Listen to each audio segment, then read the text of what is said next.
রদ্রিগোর ইনজুরিতে ব্রাজিলে যে বড় ধাক্কা এসেছে তা শুধু কেবল নেইমারই সামলাতে পারে। রিয়াল মাদ্রিদের তারকা রদ্রিগো ইনজুরিতে পড়ায় ব্রাজিলের আক্রমণ ভাগে তৈরি হয়েছে বড় শূন্যতা। সামনে গুরুত্বপূর্ণ আন্তর্জাতিক ম্যাচ, আর ঠিক এ সময় এমন একটা খবর ব্রাজিল সমর্থকদের জন্য সত্যিই হতাশাজনক। কিন্তু অনেক বিশ্লেষক মনে করছেন এই শূন্যতা পূরণ করতে পারেন ব্রাজিলের নাম্বার 10 নেইমার জুনিয়র। কারণ নেইমার মাঠে থাকলে শুধু একজন খেলোয়াড় বাড়ে না, পুরো দলের আত্মবিশ্বাসই বদলে যায়। বিশেষ করে তরুণ তারকা যারা আছে এদের সঙ্গে নেইমারের সমন্বয় হলে ব্রাজিলের আক্রমণ আরো ভয়ঙ্কর হয়ে উঠতে পারে। এই কারণেই এখন নিজের সেরা ফর্মে ফেরার জন্য কঠোর প্রস্তুতি নিচ্ছেন নেইমার জুনিয়র। সাম্প্রতিক ট্রেনিং আপডেট অনুযায়ী তিনি বাড়তি সময় নিয়ে ফিটনেস ট্রেনিং করছেন, স্পিড, বল কন্ট্রোল এবং ফিনিশিং তিনি সব দিকেই আলাদা করে কাজ করছেন।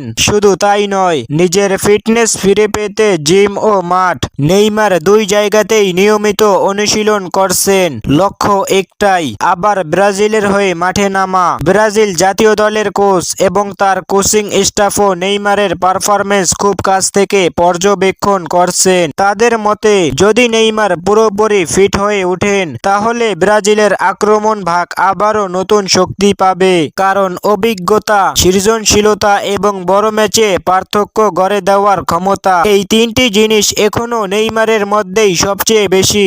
এখন দেখার বিষয় একটাই, রদ্রিগোর ইনজুরির এই বড় ধাক্কা সত্যি কি নেইমারকে সামলাতে দিবেন? সামনে থাকা ম্যাচগুলোর স্কোয়াড ঘোষণা হলেই মিলবে এর উত্তর।